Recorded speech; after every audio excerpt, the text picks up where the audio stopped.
entendre nos cantiques et continuer à louer le Seigneur. 486 des paroles de charme.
Sommet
allez-vous ce matin?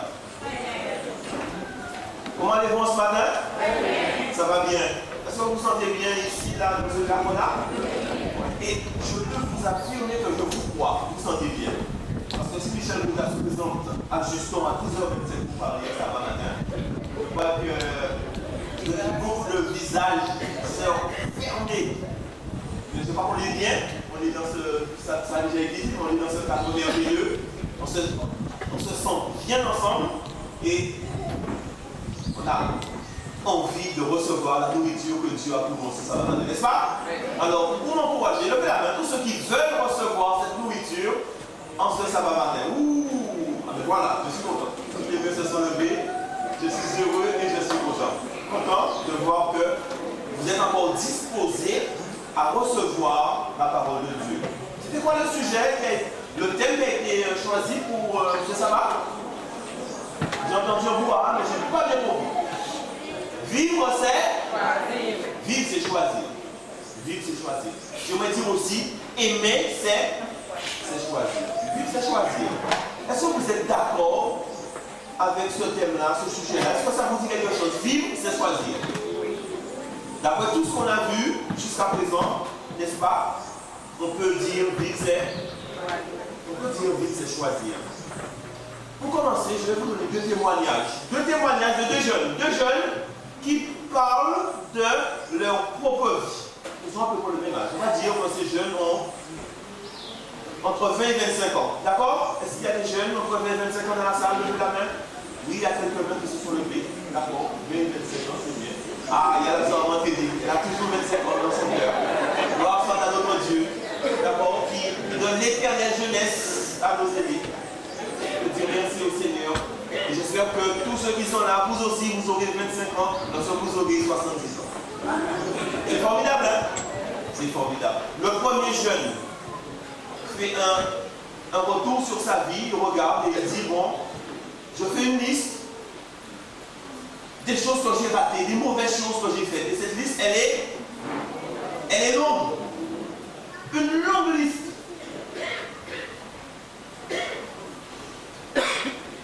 Et je fais une liste des choses que j'ai réussi, dont je suis fier. Wow, vous êtes là quand même. Et cette liste, elle est toute petite. Alors ce jeune se sent comment? Il se sent frustré. Et souvent, lorsque nous sommes à ce niveau-là, qu'est-ce qu'on dit? J'ai raté on commence à dire, j'ai raté ma vie, j'ai réussi le bon, etc., etc. Et on est dans une impasse. On se pose des questions. Et ce jeune-là, eh bien, dans son témoignage, il est sans espoir, il est désespéré. Un deuxième jeune, même âge, on a dit entre 20 et 25 ans. Il est en prison. Où il est? Il est en prison. Et il dit, j'ai grandi dans l'église. Est-ce que c'est dur ça? J'ai grandi dans l'église et pourtant je suis. C'est des choses qui peuvent arriver.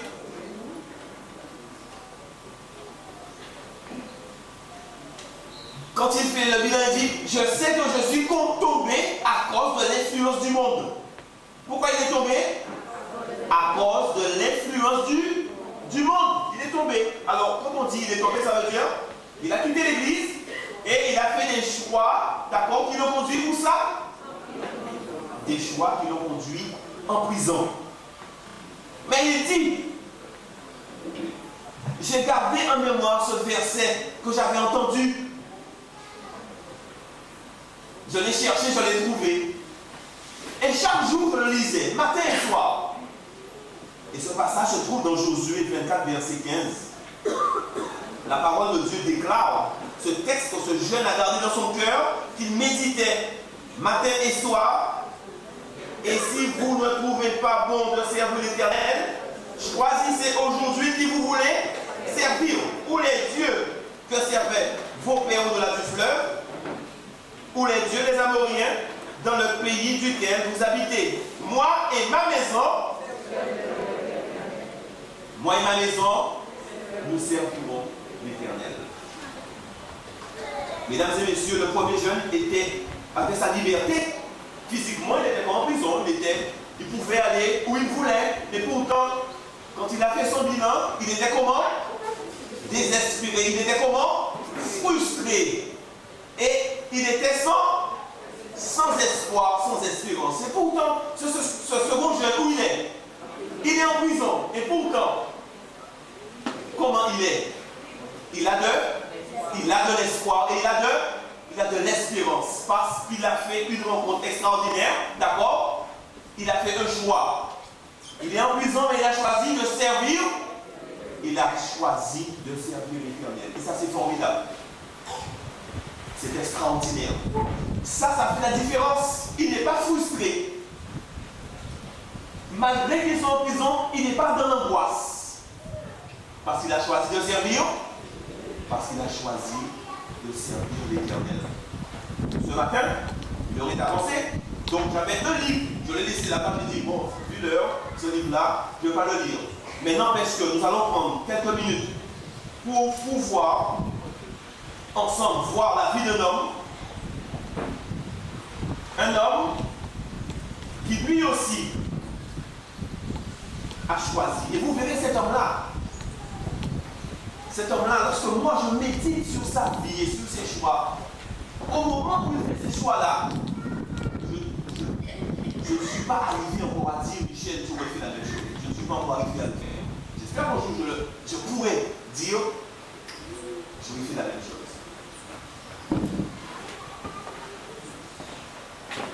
Nous allons prendre nos Bibles et nous allons garder nos Bibles ouvertes dans le livre de Hébreux, chapitre 11, à partir du verset 24.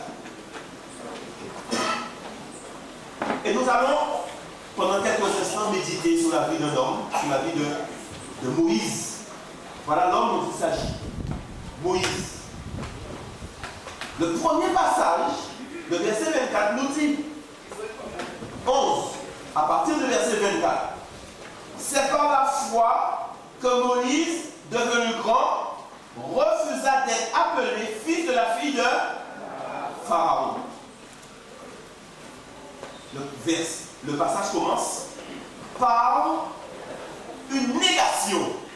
Et ça, c'est important. Et ce nom devrait faire partie du vocabulaire de tous ceux qui sont ici, tous les jeunes chrétiens, tous les anciens, etc. Non! On doit apprendre à dire non. Par la foi, Moïse, qu'est-ce qu'il a fait? Il a refusé. Refusé quoi? D'être appelé fils de la fille de Pharaon. Moïse a dit non. Et non, nous devons pouvoir le dire. Tout le jeune doit pouvoir dire non. Lorsque, eh bien, ce copain qu'on aime tant vient avec un petit joint pour le mettre dans notre main et pour nous dire, eh bien, c'est fun, c'est cool, c'est bien. Viens prendre ton pied avec nous. On aime ce jeune qui vient nous présenter ce joint. On l'aime. C'est un ami. Mais il est en train de mettre quoi dans notre main? La mort. Alors, on doit se tenir devant lui, malgré toute l'amitié qu'on a pour lui, on doit lui dire non.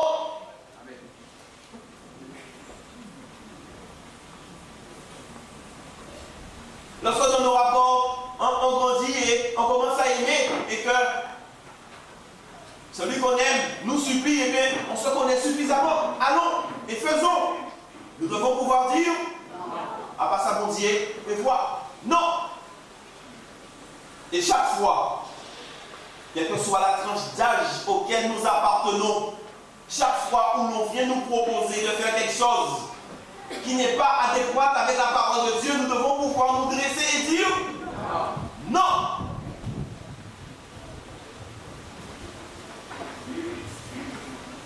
Ça doit être dans notre vocabulaire, ce petit nom.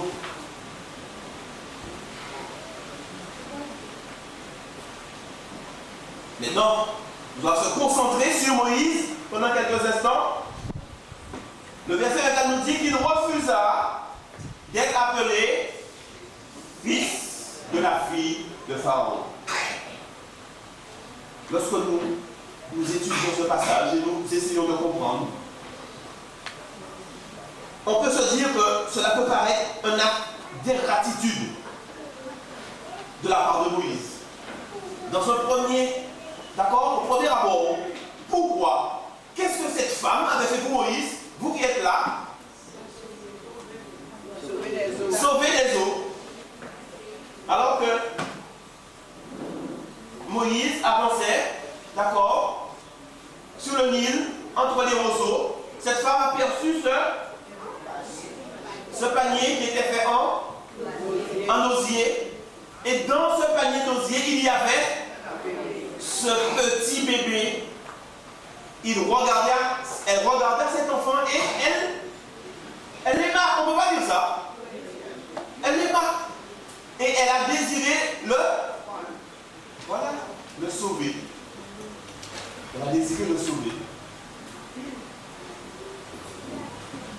Par la suite, on peut dire que c'est cette femme qui a veillé à l'éducation de Moïse. Elle lui a sûrement trouvé les meilleurs professeurs qu'il y avait à la cour de Pharaon. D'accord? Pour son fils. Les meilleurs tuteurs. Elle a veillé à ce que Moïse puisse avoir une éducation selon l'Égypte le plus grandiose qui soit.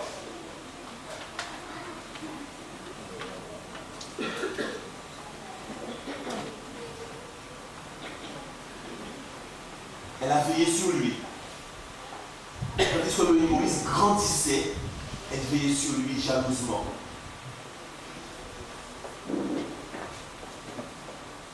Réfléchissez à ce point. Qui était Moïse à la cour de Pharaon? Moïse était devenu le fils de la fille de Pharaon. Et qui était Pharaon? Le plus puissant de l'époque. On peut rajouter ça. Alors Moïse n'avait qu'à faire quoi? Et qu'est-ce qui se passait? Moïse, quand il faisait ça, qu'est-ce qui se passait? Tout le monde obéissait. Les serviteurs étaient là, ils venaient. Et Moïse n'avait qu'à dire, fais ça, apporte-moi ci, etc., etc. Il avait tout à ses pieds. Moïse avait tout à ses pieds. Moïse avait tout à ses pieds.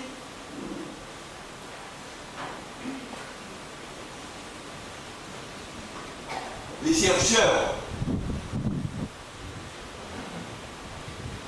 pensent que le fils de la fille de Pharaon avait toutes les chances de devenir le prochain Pharaon lui-même.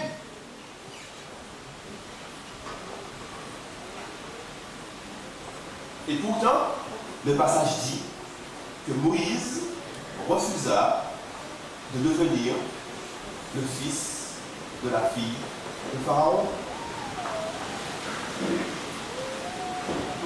Imaginons les commentaires des amis de Moïse, parce qu'à la cour de Pharaon, il a grandi, il a eu il avait des jeunes de son âge. D'accord? Quand il prend cette décision, imaginez les commentaires. Hein?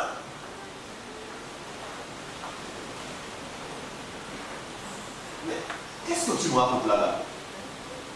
Tu ne vas pas faire ton examen parce que c'est samedi, pourquoi? Pourquoi? Tu te rends compte? Tu peux passer à côté de telle chose, de telle chose, de telle chose. Mais tu es un insensé. Pour ce peuple-là, alors quelle était la situation du peuple que Moïse, d'accord, allait suivre? Esclave. Alors, pour ces gens-là, mais réfléchis Moïse, si tu veux les aider, deviens roi et tu pourras les aider comme tu veux. Puisque une fois que tu seras roi, qui est-ce qui commande? Mais c'est toi. Est-ce que ça, c'est pas bien réfléchi? Moïse veut aider ce peuple-là, mais Moïse n'a qu'à devenir le pharaon et après il fera ce qu'il veut de ce peuple-là.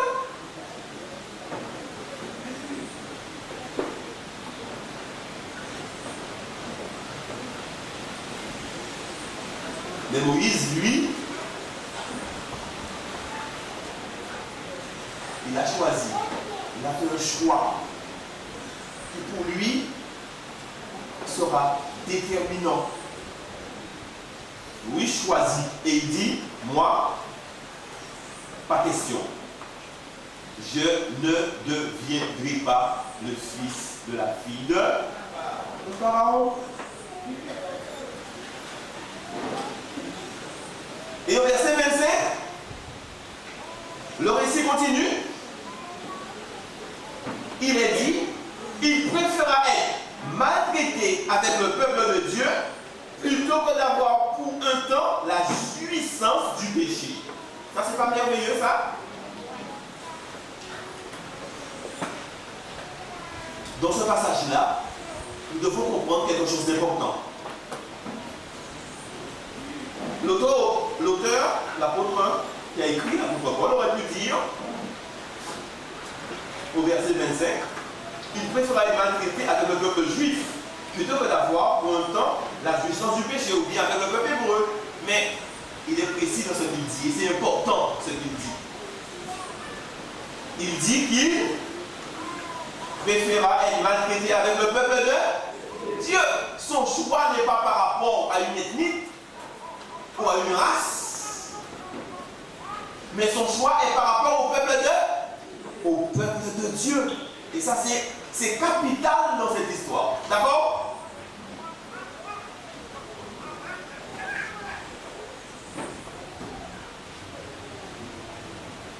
Moïse désire appartenir pleinement au peuple de... Il désire appartenir pleinement au peuple de Dieu. Et à ce moment de son histoire, Moïse est face à l'Égypte. Il est face complètement à l'Égypte et tout ce que représente l'Égypte.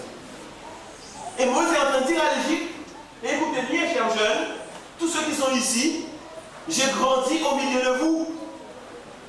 Je me suis habillé comme vous. J'ai reçu votre éducation. J'ai parlé comme vous. Mais mon cœur n'a jamais été avec vous. Et ça, c'est important.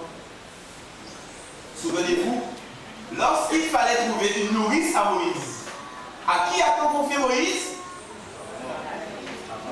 À sa maman. Comment elle s'appelait encore? Et qu'est-ce que sa maman, selon vous, a fait? Vous pensez que sa maman ne lui a pas donné l'éducation du peuple de Dieu? Mais bien sûr. L'individuel, quoi.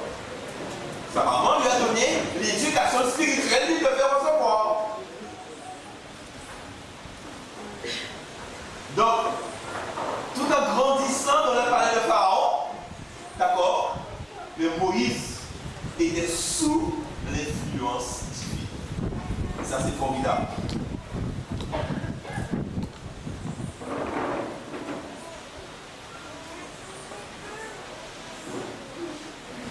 Au verset 26, nous pouvons lire, il regarda le corps de Christ comme une richesse plus grande que les trésors de l'Égypte, car il avait les yeux fixés sur la rémunération.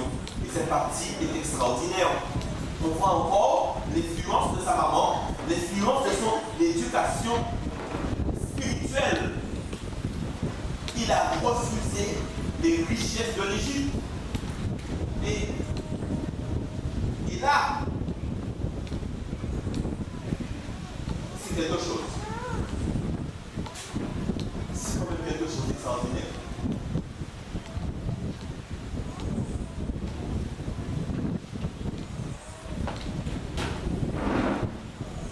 Il choisit le peuple de Dieu tout en sachant que ce qui l'attend ne sera pas facile du tout. La Bible dit que ceux qui veulent vivre pieusement en Jésus-Christ seront persécutés. Il sait qu'il va être maltraité. Il sait qu'il sera injurié, qu'il va passer par des moments vraiment difficiles, comme un esclave. Il sera comme ses esclaves.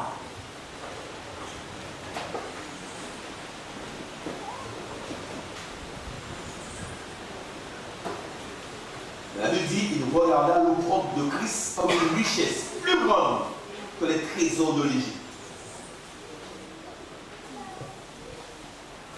Qu'est-ce qui était sur la balance quand Moïse a fait son choix? Moïse avait une vision. D'accord? Longue vision. Il ne voyait pas seulement ce qui allait se passer au jour le jour, mais Moïse voyait des choses.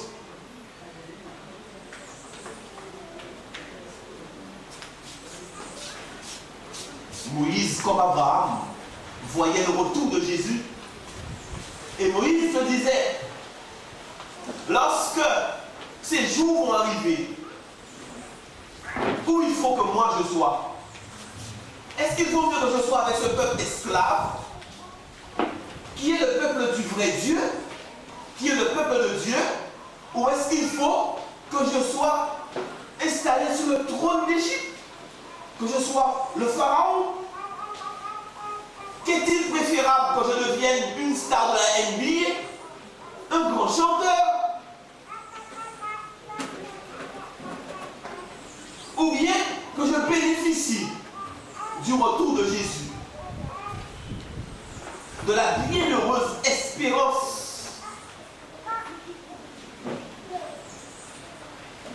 Moïse a choisi. Moïse a dit, moi je préfère être maltraité avec ceux-là. C'est mon peuple. C'est le peuple de, surtout, c'est mon peuple, mais c'est surtout le peuple de, c'est le peuple de Dieu. Quand Dieu revient, il revient pour chercher c'est son peuple qui vient chercher. Tu avais cherché Pépaille. Alors Moïse dit, moi je choisis. Je choisis de vivre éternellement avec Jésus quand il reviendra, que de m'asseoir sur le trône d'Égypte. C'est pas un choix facile. Hein. On prêche ça comme ça, on dit ça comme ça, mais c'est pas un choix facile. Hein. Quand vous avez tous les noms là dans vos mains, quand vous êtes jeune et que vous avez toutes ces filles qui tournent autour de vous, stars de NBA, ceci, cela, toutes ces choses faciles pour vous, choisir de vivre dans l'humilité, choisir de vivre en sachant que lorsqu'on accepte Jésus, on passe par toutes sortes de moments difficiles. La Bible dit, d'accord? Des pressions morales. On passe par toutes sortes de chemins rocailleux et sinueux. Mais Moïse, lui, il a bien analysé tout cela et il a dit, moi, je préfère choisir le peuple de Dieu. Je préfère choisir le peuple de Dieu. Et c'est extraordinaire. Il choisit Jésus. Il choisit d'être maltraité. Il choisit de vivre par la foi dans les promesses divines. Il choisit le peuple de Dieu, un peuple en esclavage. Lorsque nous réalisons l'état du peuple dans lequel le peuple était devenu, nous pouvons réaliser aussi à quel point l'Esprit de Dieu est puissant pour nous aider dans notre vie.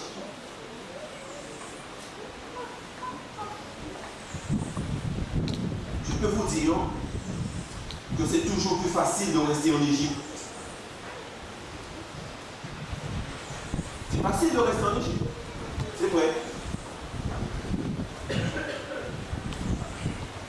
C'est facile de rester dans le monde et de bénéficier de tout ce qu'offre le monde en ce moment. Le monde nous offre le carnaval. Aller dans le carnaval.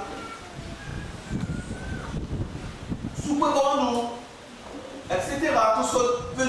Toutes les joies, entre guillemets, qu'apporte le carnaval pour les jeunes.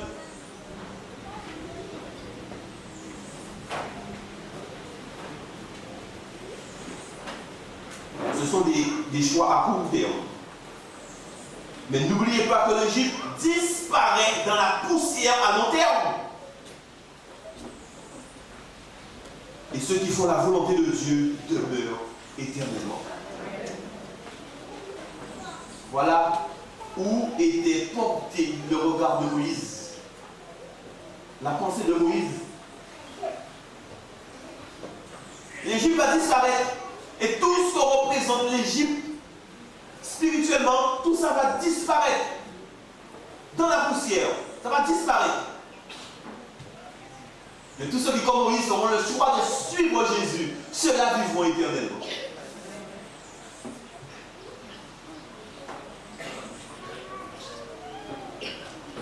Au verset 27, c'est par la foi qu'il quitta l'Égypte, sans être effrayé de la colère du roi, car il se montra ferme, comme voyant celui qui est invisible.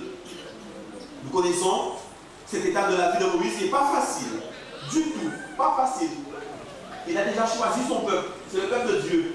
Et il voit que l'Israélite est en train d'être maltraité. Et qu'est-ce qu'il va faire? Il va prendre sa défense. Et en prenant sa défense, qu'est-ce qu'il va faire? Il va tuer. Alors, sachant qu'il a tué, qu'est-ce qu'il va faire? Il va fuir, il va partir. Il va partir. Là, il donne complètement le dos à l'Égypte, il part. Il va rester dans le désert. Il va rencontrer qui? Son beau-père. Comment il s'appelle? Et qu'est-ce que va être la vie de Moïse pendant ces 40 ans? La vie de qui? C'est quoi comme métier il va exercer? La vie de berger. D'accord? Un berger. À la tête de son troupeau. Et voilà comment Dieu va choisir. Il va choisir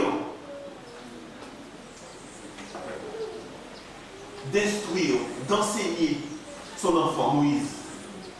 Moïse, pendant 40 ans, va désapprendre ce qu'il a appris en Égypte pour apprendre la volonté de Dieu. Il va apprendre la patience, il va apprendre l'amour. Tout ce que nous pouvons trouver dans Galates 5, verset 22, dans le désert pendant ces 40 années, et bien Moïse va l'apprendre.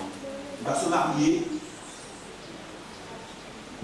Et Dieu va préparer Moïse à devenir ce dirigeant, ce grand dirigeant qui fera sortir le peuple d'Israël d'Égypte. Il y a dans cette partie de sa vie un enseignement que j'aimerais partager avec vous. Nous pouvons constater que pendant ces 40 ans, vers la fin, eh bien, Dieu va lui apparaître. Comment encore? Buisson. Dans un buisson. On appelle ça le buisson ardent. D'accord? Eh bien, c'est dans la routine quotidienne, de jours comme les autres, qu'il va rencontrer Dieu dans ce buisson ardent. Dans la routine quotidienne, de jours comme les autres, qu'il va rencontrer Dieu dans ce buisson ardent. C'est-à-dire, c'est en faisant sa tâche quotidiennement, puis finalement, qu'il va rencontrer Dieu. Souvent, on se demande, on se pose des questions, oh mon Dieu, la caille qu'a fait, etc. Un homme de foi apprend à rencontrer Dieu chaque jour en vacances à ses occupations. Moïse a rencontré Dieu comme ça. Dieu va le bénir et Dieu va permettre que Moïse puisse réaliser ce qu'il a réalisé. C'est le dernier verset que je vais partager avec vous, le verset 28. C'est par la foi qu'il immola la Pâque et fit l'aspersion du sang, afin que l'exterminateur ne touche pas au premier-né des Israélites. Dans ce passage, Moïse, qui avait grandi en Égypte, a appris à connaître les dieux égyptiens. Il a appris à les connaître. Sa maman de l'autre côté lui faisait son éducation, son nom de vrai Dieu, mais lui, il a appris à connaître les dieux égyptiens. Et pendant toutes ces années, il a vu les Égyptiens avoir le dessus, d'accord, sur les autres peuples des alentours. Il a vu cela. Alors, il aurait pu se dire dans sa tête, ayant ces deux éducations, que puisque le peuple d'Égypte a le dessus sur les autres peuples, il aurait pu se dire, eh bien, c'est ce Dieu-là, ou bien ces dieux-là qui sont les plus forts. Et pourtant, non. Non. Moïse va s'accrocher au vrai Dieu, le seul qui est Dieu.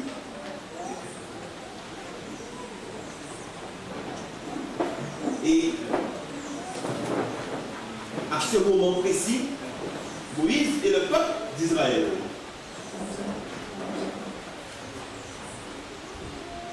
ce moment précis, pensez à tout ce peuple esclave, d'accord, qui obéissait à des maîtres. Certains, sûrement, à un moment donné, s'étaient tournés vers ce Dieu-là aussi. Mais à ce moment précis de l'histoire, eh bien, chacun personnellement est amené à faire un choix. Chacun personnellement est amené à faire un choix.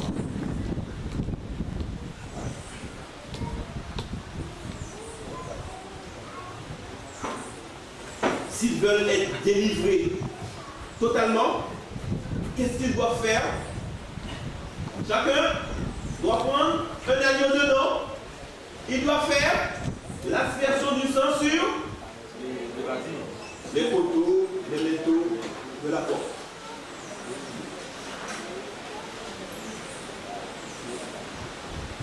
Et ils doivent obéir à un Dieu qui a permis qu'ils soient esclaves pendant 430 ans. Mais là, il faut choisir. Il faut choisir. Et Moïse leur dit, en faisant cela, vous serez protégés. Vos premiers-nés vont vivre. Mais les premiers-nés d'Égypte, premiers-nés du bétail, etc., tout ce qui est premier-né, il faut mourir. À ce moment-là, il faut choisir. Et lorsque nous faisons ce choix, nous acceptons que choisir Dieu, choisir Jésus, c'est la vie.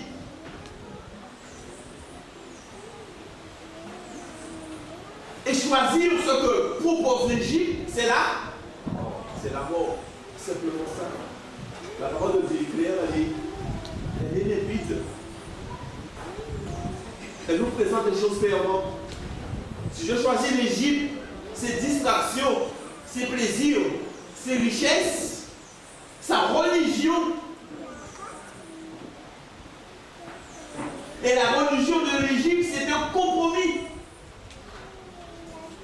Un compromis de ce qu'on trouve dans la Bible, mélangé à beaucoup d'autres choses. À ce moment, il faut choisir. Il faut choisir. À ce moment, être hébreu ne nous sauve pas.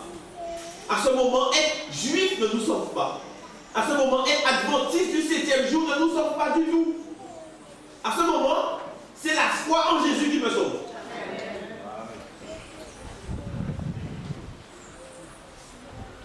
Seulement la foi en Jésus qui me sauve. À ce moment, Moïse est là et dit, bon, voilà, maintenant, chacun doit choisir de faire. La Bible nous présente un Dieu qui ne nous a jamais forcé de faire quoi que ce soit. Dieu a accordé à l'homme ce qu'on appelle la liberté de choisir. Et c'est ce qui fait de nous des êtres supérieurs aux animaux. Libre de choisir. Choisis maintenant qui tu veux servir. Moi et ma maison, nous servirons l'Éternel. Et en servant l'Éternel, nous aurons la vie.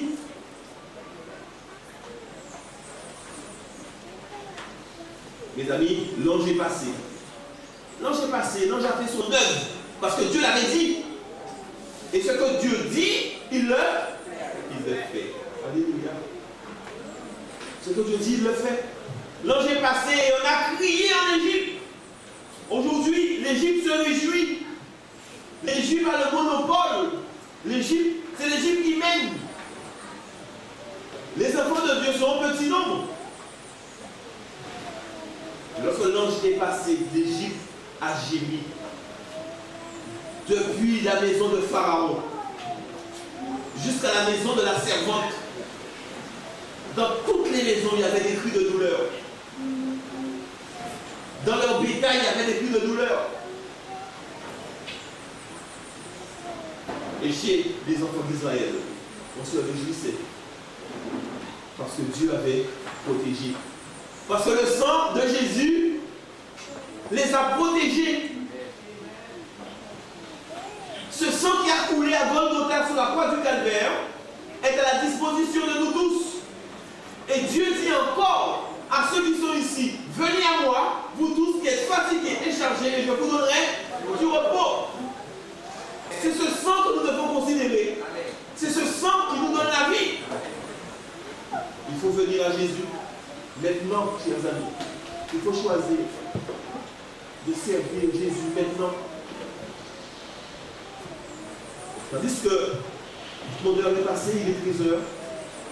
Je vais dire à chaque jeune, chaque adulte, chaque aîné ici présent, de ne pas partir aujourd'hui sans avoir fait un choix. Celui de laisser l'Esprit de Dieu, le Saint-Esprit, pénétrer dans votre cœur, afin d'appartenir à la maison de Dieu. Celui de permettre à l'Esprit de faire de vous un enfant de Dieu, afin de bénéficier du sang de Jésus.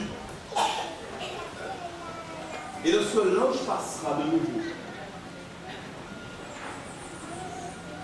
nous ne serons pas dans ce feu qui est prévu pour Satan et ses anges. La Bible est claire là-dessus.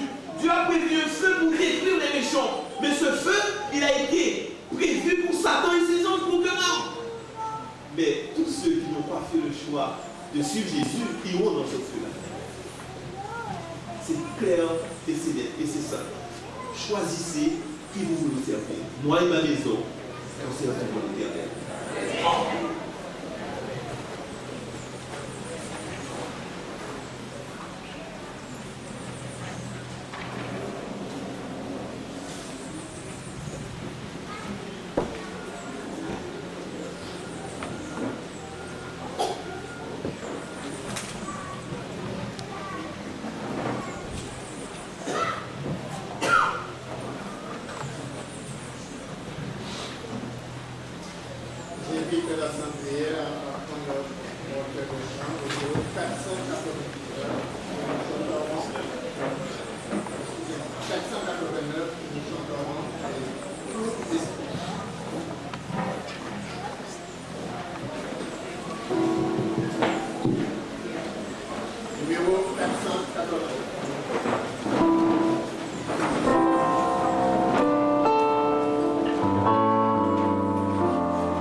en ce que depuis ce matin, tu as pris le corps, tu as pris le ça, et tu as permis que nous soyons rassemblés en ce lieu qui est la vertu. Ce lieu que tu avais donné à nos premiers parents à derrière, où ils sont restés que le temps que tu as voulu pour nous.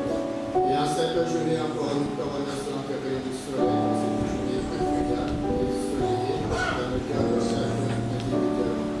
Nous te demandons aussi que tu aies avec ceux qui n'étaient pas présents, dont tu sais où ils sont, mais sois dans le